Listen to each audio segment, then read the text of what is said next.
Dieu Tout-Puissant dit « La raison fait gravement défaut aux gens. Ils ont trop d'exigences envers Dieu et lui en demande beaucoup trop. Ils n'ont pas la moindre once de raison. Les gens exigent constamment de Dieu qu'il fasse ceci ou cela et sont dans l'incapacité la plus complète de se soumettre à lui ou de l'adorer. Au lieu de cela, ils font des demandes déraisonnables à Dieu, basées sur leurs propres préférences. Que la raison humaine est médiocre, n'est-ce pas? Non seulement les gens ne sont pas capables de se soumettre complètement aux orchestrations et aux arrangements de Dieu, ou d'accepter tout ce qui vient de Dieu, mais au contraire, ils imposent à Dieu des exigences supplémentaires. Comment des gens qui ont de telles exigences peuvent-ils être loyaux envers Dieu? Comment peuvent-ils se soumettre aux arrangements de Dieu? Comment peuvent-ils aimer Dieu? Les gens ont tous des exigences quant à la façon qu'a Dieu de les aimer, de les tolérer, de veiller sur eux, de les protéger, de prendre soin d'eux. Et pourtant, aucun d'eux n'a d'exigence quant à sa façon à lui d'aimer Dieu, de penser à Dieu, d'être attentif à Dieu, de satisfaire Dieu, d'avoir Dieu dans son cœur et d'adorer Dieu. Auparavant, lorsque je lisais ce passage des paroles de Dieu, je ne le comparais pas à moi-même. Je pensais que Dieu parlait de ces croyants qui cherchaient simplement à se rassasier de pain, qu'il n'y avait que des gens comme eux pour exiger de Dieu ses grâces et ses bénédictions.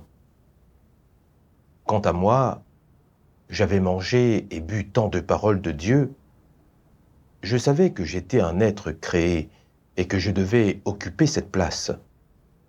Et je savais que Dieu me bénisse ou non, et qu'il définisse des circonstances favorables ou défavorables, je devais me soumettre à ses orchestrations et à ses arrangements.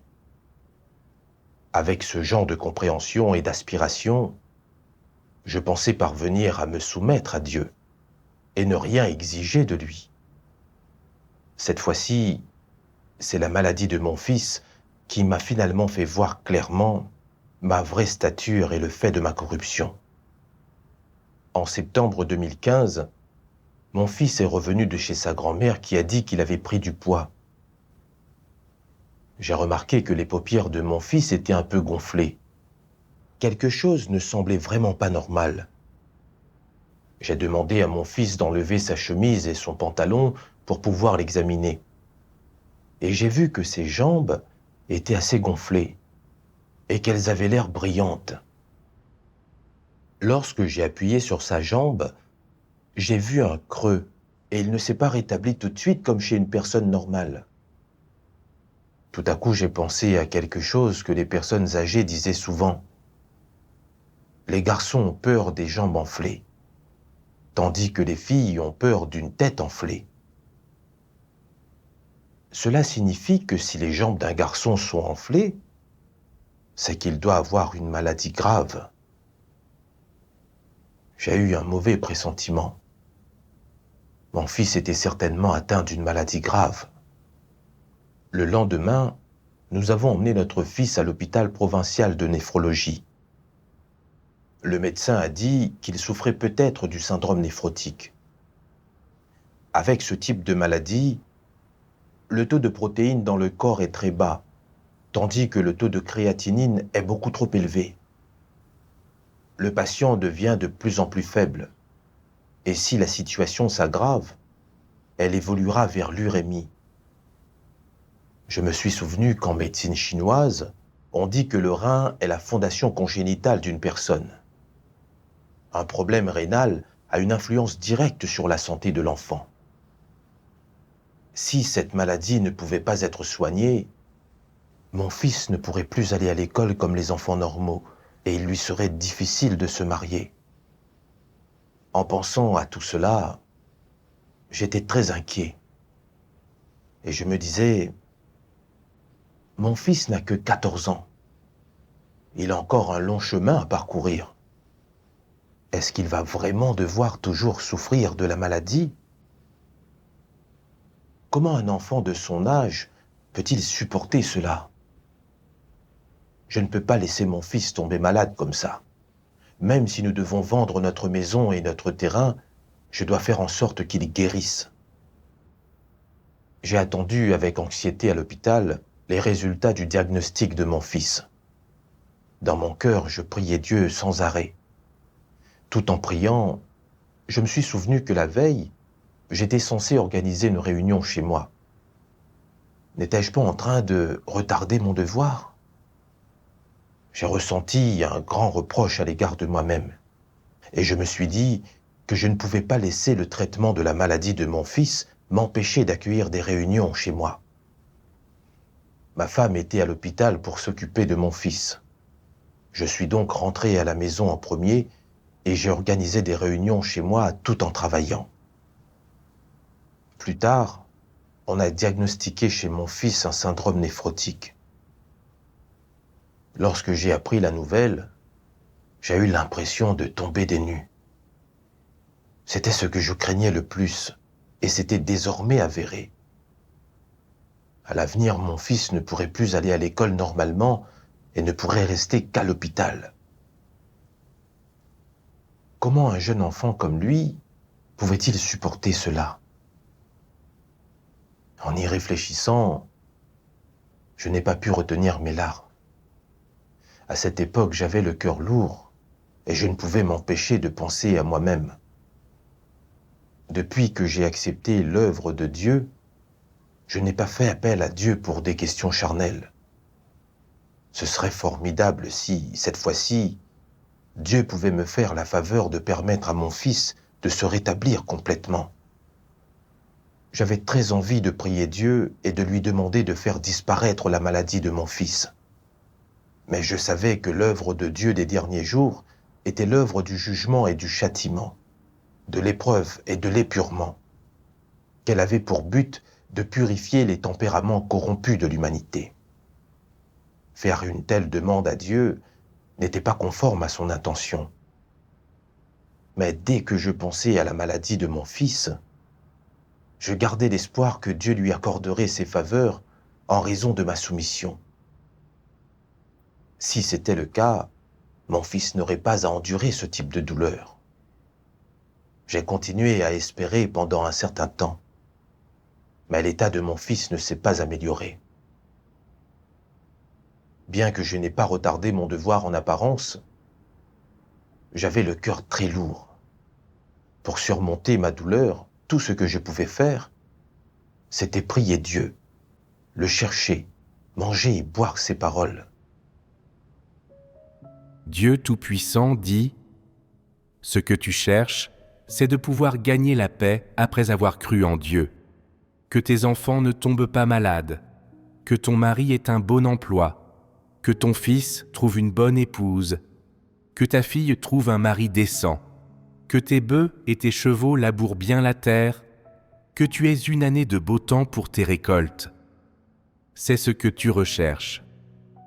Ta poursuite n'est que de vivre dans le confort, qu'aucun accident n'arrive à ta famille, que les vents t'épargnent, qu'il ne souffle pas le sable dans ton visage, que les récoltes de ta famille ne soient pas inondées, que tu ne sois pas touché par le moindre désastre, que tu puisses vivre dans l'étreinte de Dieu, que tu vives dans un nid douillet, un lâche comme toi qui poursuit toujours la chair.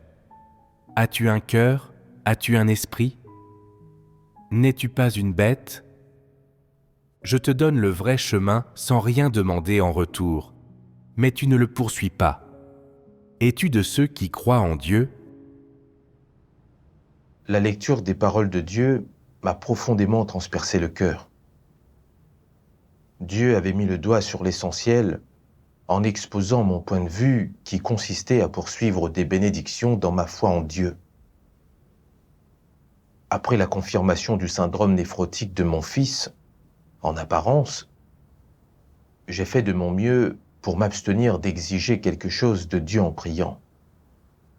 Mais intérieurement, j'espérais que Dieu aurait pitié de moi en raison de ma soumission et débarrasserait mon fils de sa maladie. Lorsque Dieu n'a pas satisfait mes demandes, J'ai ressenti de la douleur dans mon cœur et je n'ai pas cherché à tirer les leçons de ce qui m'était arrivé. En quoi étais-je différent de ces personnes dans la religion? Ce que je poursuivais dans ma croyance, c'était encore du pain pour satisfaire ma faim, ce qui n'était pas du tout conforme à l'intention de Dieu. En y réfléchissant, je me suis senti profondément honteux et je me suis détesté de ne pas avoir poursuivi la vérité et d'avoir imposé ces exigences à Dieu. Je n'avais aucune raison de le faire. J'ai prié Dieu dans mon cœur. Ô Dieu, je suis prêt à te confier la maladie de mon fils et à me soumettre à tes orchestrations et à tes arrangements. S'il te plaît, donne-moi le sens du fardeau et donne-moi la foi afin que je puisse bien faire mon devoir et te satisfaire. Après avoir prié, mon cœur s'est senti un peu plus paisible et à l'aise. En mars 2016, j'ai pris les fonctions de dirigeant d'église. Quelques mois plus tard, mon fils a fait une nouvelle rechute. Il avait des urines qui n'arrivaient pas à évacuer, ce qui a provoqué un œdème sur tout son corps. J'étais absolument dévasté de voir cela.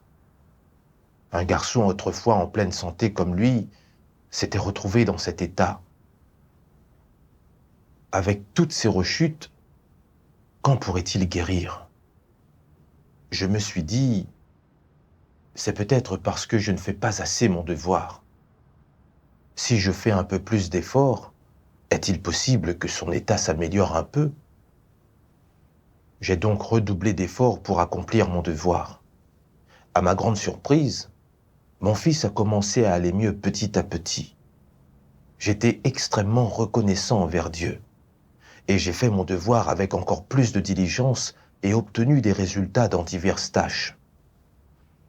Le temps a passé et, à l'automne 2016, l'état de mon fils s'est aggravé de façon inattendue. Il évacuait de moins en moins d'urine chaque jour et presque tout le liquide s'accumulait à l'intérieur de son corps. Son corps était gravement enflé, au point que son visage avait changé de forme et que ses yeux étaient venus des fentes étroites. Il était méconnaissable. Ses jambes ressemblaient à des pattes d'éléphant. Sa peau était brillante et il pouvait à peine sortir du lit. Lorsque nous étions absents pour faire notre devoir, il ne pouvait que passer le temps en jouant sur son téléphone. Lorsque nous étions sur le point de l'emmener à l'hôpital, il disait avec maturité « Ma maladie ne va pas s'améliorer. Ce n'est pas la peine d'y aller. Allez faire ce que vous avez à faire. » J'aurais aimé pouvoir souffrir à sa place, mais je ne pouvais rien faire. Avant même de m'en rendre compte, je me plaignais à Dieu en pensant « Oh mon Dieu, je ne suis ni Job ni Pierre. Ma stature n'est pas si grande. De plus, pendant tout ce temps, je n'ai jamais cessé de faire mon devoir. Pourquoi mon fils ne va-t-il pas mieux? Même si sa maladie ne peut pas s'améliorer tout de suite, je me contenterai qu'elle ne s'aggrave pas de plus en plus. » En y réfléchissant, je me suis rendu compte que je me plaignais que Dieu était injuste. Je me suis senti très mal à l'aise et j'ai rapidement prié Dieu. Oh, mon Dieu, je sais que je ne devrais pas me plaindre à toi de cette manière, mais je n'arrive vraiment pas à surmonter cette épreuve. Et je ne sais pas quelle leçon je dois en tirer. S'il te plaît, guide-moi dans cette situation. Après avoir prié, j'ai lu un passage des paroles de Dieu. Dieu Tout-Puissant dit « La justice n'est en aucun cas l'équité ou le fait d'être raisonnable. Il ne s'agit pas d'égalitarisme, ni de t'accorder ce que tu mérites selon le volume de travail que tu as accompli, ni de te payer pour le type de travail que tu as réalisé, ni de te donner ton dû d'après les efforts que tu as déployés. Cela n'est pas la justice, c'est simplement être équitable et raisonnable. Très peu de gens sont capables de connaître le tempérament juste de Dieu. Supposez que Dieu ait éliminé Job après que Job lui a rendu témoignage. Cela aurait-il été juste ? En fait, cela l'aurait été. Pourquoi appelle-t-on cela la justice ?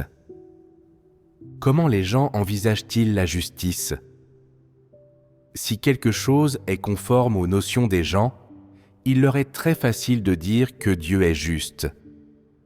En revanche, s'ils ne considèrent pas que cela soit conforme à leurs notions, si c'est quelque chose qu'ils sont incapables de concevoir, alors il leur serait difficile de dire que Dieu est juste. Si Dieu avait détruit Job à l'époque, les gens n'auraient pas dit qu'il était juste.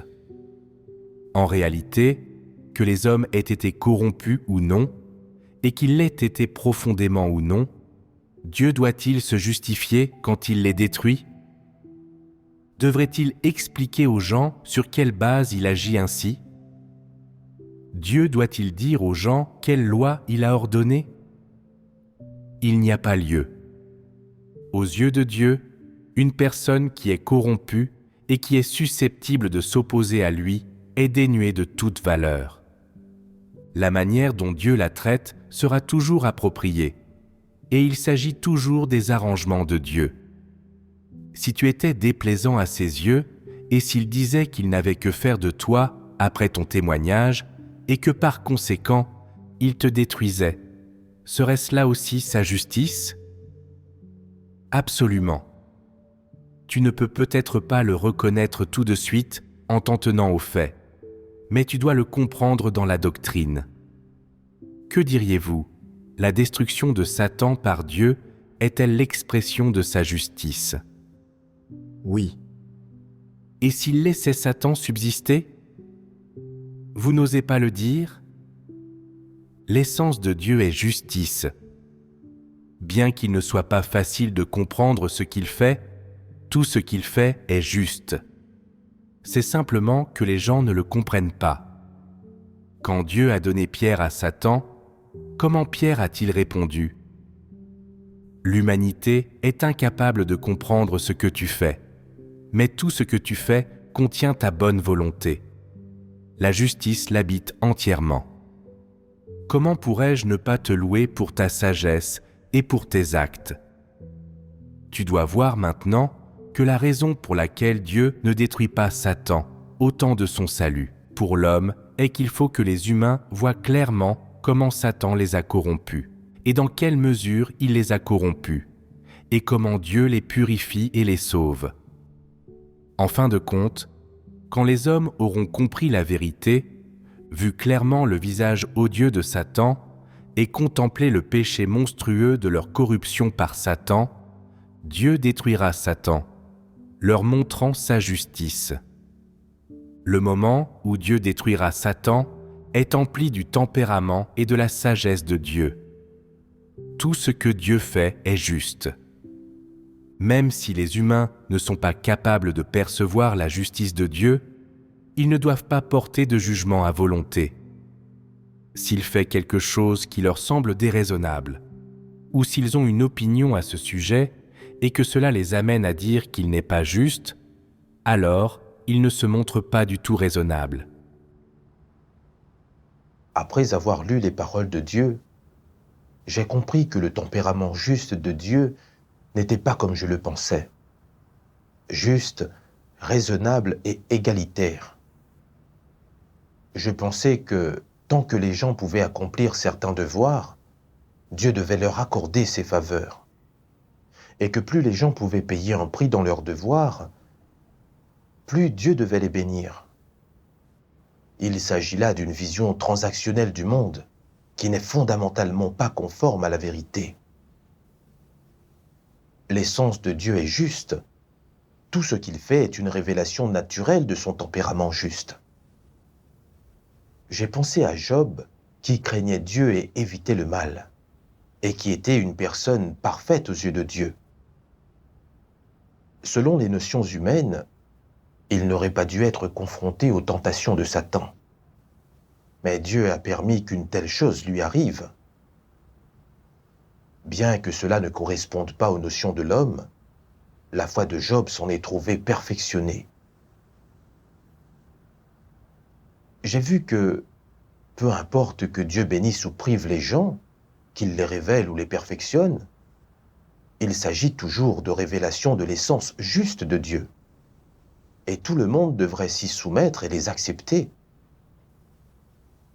Les gens ne devraient pas se servir de leurs efforts comme d'un capital pour dire à Dieu ce qu'il doit faire. Mais je ne comprenais pas la justice de Dieu. Lorsque je me suis un peu dépensé dans mon devoir et que j'ai vu que l'état de mon fils s'améliorait, j'ai cru que Dieu était juste et j'étais dynamique dans mon devoir. Lorsque mon fils a rechuté et que son état s'est aggravé, je me suis plaint de Dieu et j'ai pensé que les épreuves qu'il me faisait subir étaient trop difficiles. J'ai commencé à raisonner avec Dieu et à m'opposer à lui. Cela montrait que ma définition de la justice de Dieu était basée sur le fait que mon travail acharné et mes efforts pouvaient ou non me valoir la grâce et les bénédictions. Elle était pleine de transactions et d'échanges. N'étais-je pas en train de soumettre des exigences à Dieu selon mes propres notions? Je ne faisais pas du tout mon devoir d'être créé. Et je ne possédais absolument pas la conscience et la raison qu'un être créé devrait avoir. J'ai prié Dieu.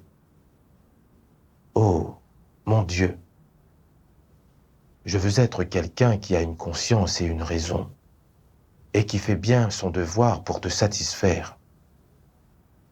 Pourquoi est-ce que je te comprends mal et me plains de toi chaque fois que je suis confronté à des choses qui ne me plaisent pas?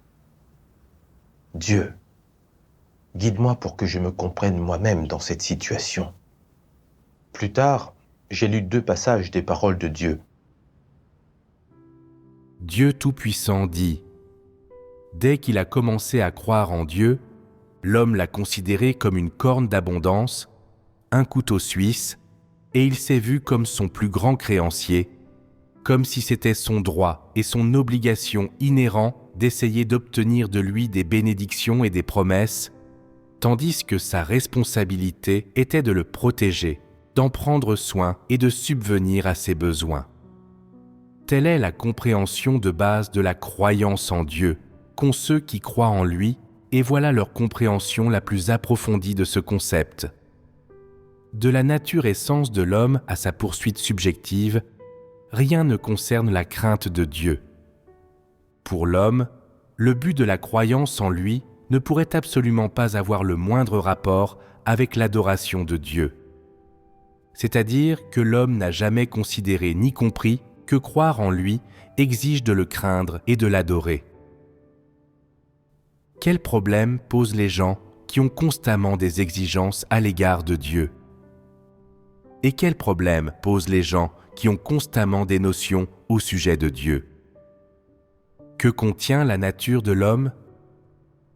J'ai découvert que, quoi qu'il arrive aux gens, ou quel que soit ce dont ils s'occupent, ils protègent toujours leurs propres intérêts et s'inquiètent toujours de leur propre chair, et ils cherchent sans cesse des raisons ou des excuses qui leur sont utiles. Ils ne cherchent pas, ni n'acceptent la vérité le moins du monde, et tout ce qu'ils font vise à défendre leur propre chair et à manigancer dans l'intérêt de leur propre perspective. Ils sollicitent tous la grâce de Dieu, voulant gagner tous les avantages possibles. Pourquoi les gens ont-ils tant d'exigences à l'égard de Dieu? Cela prouve que les gens sont avides par nature et que, devant Dieu, ils ne possèdent absolument aucune raison. Dans tout ce que les gens font, qu'ils prient, échangent ou prêchent, leurs poursuites, leurs pensées et leurs aspirations sont toutes des exigences à l'égard de Dieu et des tentatives visant à solliciter des choses de lui. Tout cela est fait par les gens dans l'espoir de gagner quelque chose de Dieu. Certains disent que c'est la nature humaine, ce qui est exact. De plus, que les gens aient trop d'exigences à l'égard de Dieu et trop de désirs extravagants prouve qu'ils manquent vraiment de conscience et de raison. Tous exigent et sollicitent des choses dans leur propre intérêt ou essaient d'argumenter et de se trouver des excuses. Ils font tout cela pour eux-mêmes.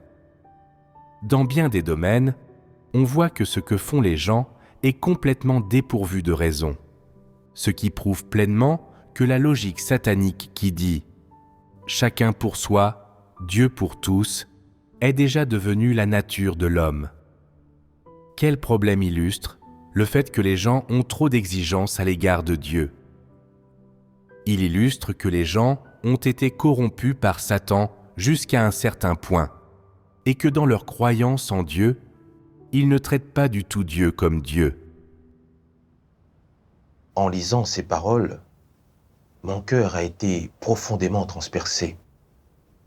J'étais exactement le type de personne que Dieu avait exposé. Je m'étais considéré comme le créancier de Dieu et ne l'avais pas considéré comme le créateur. J'ai repensé à l'époque où je croyais au Seigneur. Après avoir bénéficié de la grâce et des bénédictions de Dieu, je croyais que tant que les gens prient et font appel à Dieu lorsqu'ils sont confrontés à des difficultés, il exauce leurs souhaits. Car rien n'est plus grand que l'amour de Dieu pour l'homme. Après avoir accepté l'œuvre de Dieu Tout-Puissant des derniers jours, j'ai compris, d'après les paroles de Dieu, que Dieu est le Créateur et que les gens ne devraient pas faire des demandes déraisonnables pour qu'il leur accorde sa grâce et ses bénédictions. Cependant, je n'ai pas changé mon point de vue sur l'obtention de bénédictions. Prenons l'exemple de la maladie de mon fils. J'avais pu la confier à Dieu au début. Et après avoir constaté que l'état de mon fils s'était quelque peu amélioré, j'ai pensé que Dieu se souciait vraiment de nous. J'ai pensé que si je m'en tenais à mon devoir et que Dieu me voyait me dépenser, alors peut-être que mon fils irait mieux. Poussé par ses intentions, j'étais particulièrement dynamique dans l'exécution de mon devoir. Mais lorsque mes efforts n'ont pas produit les résultats escomptés et que la maladie de mon fils s'est aggravée, je n'ai pas pu m'empêcher de me plaindre à Dieu. J'ai pensé que je devais avoir du mérite pour avoir accompli certains devoirs et avoir payé un peu le prix, que cela me donnait le droit de négocier avec Dieu. J'ai vu que j'avais cru en Dieu et que j'avais fait mon devoir seulement pour obtenir des bénédictions et des avantages, au lieu de simplement satisfaire Dieu. Ma nature était vraiment si égoïste. En tant qu'être créé, croire en Dieu et l'adorer est parfaitement naturel et justifié. Mais j'avais toujours nourri mes propres intentions et exigences en trompant Dieu dans tout ce que je faisais. Une telle croyance pourrait ne jamais recevoir la louange de Dieu. Je me suis senti profondément honteux et coupable. Tout ce que je voulais, c'était retourner vers Dieu, prendre la position d'un être créé et recadrer mon esprit. Ne plus exiger ni me plaindre de Dieu et lui confier mon fils. Fin 2018, j'ai dû quitter mon domicile pour des raisons de sécurité. C'est à cette époque que, à cause de la prise prolongée de médicaments hormonaux, mon fils s'est vu diagnostiquer une ostéonécrose de la tête fémorale.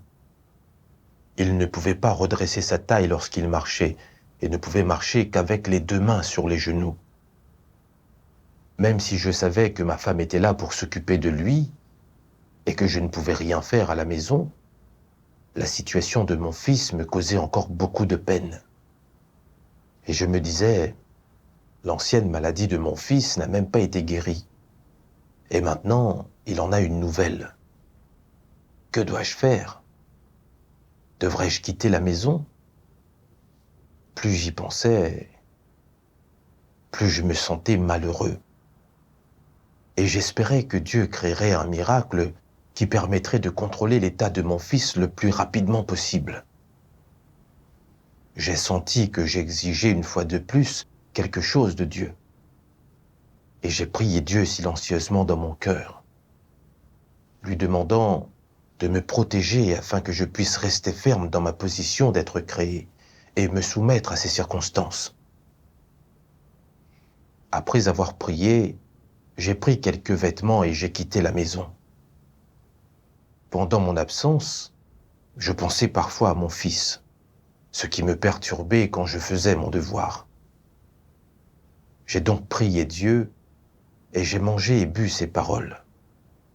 J'ai lu les paroles de Dieu qui disaient « Dieu Tout-Puissant dit « En plus de la naissance et de leur mission éducative, la responsabilité des parents dans la vie de leurs enfants est tout simplement de leur fournir un environnement de pure forme pour grandir, car rien en dehors de la prédestination du Créateur n'a une incidence sur le destin d'une personne. Personne ne peut contrôler le genre d'avenir qu'une personne aura. Cela est prédéterminé longtemps à l'avance, et même pas ses parents ne peuvent changer son destin. En ce qui concerne le destin, chacun est indépendant, et chacun a son propre destin. Ainsi, aucun parent ne peut empêcher le destin de quelqu'un dans la vie, ou exercer la moindre influence sur le rôle que quelqu'un joue dans la vie. On pourrait dire que la famille dans laquelle on est destiné à naître et l'environnement dans lequel on grandit ne sont rien de plus que les conditions préalables à l'accomplissement de la mission d'une personne dans la vie. Elles ne sauraient en aucune façon déterminer le destin d'une personne dans la vie ou le genre de destinée au sein de laquelle une personne accomplit sa mission. Et donc, aucun parent ne peut aider quelqu'un dans l'accomplissement de sa mission dans la vie, de même qu'aucun membre de la famille ne peut aider quiconque à assumer son rôle dans la vie. La manière d'accomplir sa mission et le genre d'environnement de vie dans lequel on accomplit son rôle sont entièrement déterminés par son destin dans la vie. Grâce aux paroles de Dieu, j'ai compris que Dieu détient la souveraineté et organise le destin de chacun. Dans la vie de chacun, il y a des souffrances qu'il doit endurer, et personne d'autre ne peut les endurer à sa place. En ce qui concerne mon fils, tout ce que je pouvais faire était de l'élever jusqu'à ce qu'il devienne adulte et d'assumer mes responsabilités. En ce qui concerne les épreuves qu'il devrait endurer au cours de sa vie et la façon dont sa vie se déroulerait, tout cela était entre les mains de Dieu. Et je ne pouvais pas en décider ou en changer. Autrefois, lorsque j'étais à la maison, je m'occupais un peu de mon fils et lui rappelais de prendre ses médicaments à temps. Mais on lui a quand même diagnostiqué une ostéonécrose. Mes soins et ma compagnie ne pouvaient rien changer aux souffrances que mon fils devait endurer. Même si je restais aux côtés de mon fils, tout ce que je pourrais faire, c'est lui tenir compagnie et lui apporter un peu de réconfort. Je ne pouvais absolument pas décider si sa maladie s'aggraverait ou s'améliorerait. Je devais confier mon fils à Dieu. La seule chose appropriée à faire était de laisser à Dieu la souveraineté et l'arrangement de cette situation. En pensant à cela, j'ai pu me sentir un peu plus libéré et avoir l'esprit tranquille dans l'accomplissement de mon devoir. Plus tard, ma femme m'a envoyé une lettre disant que mon fils était de retour à l'hôpital.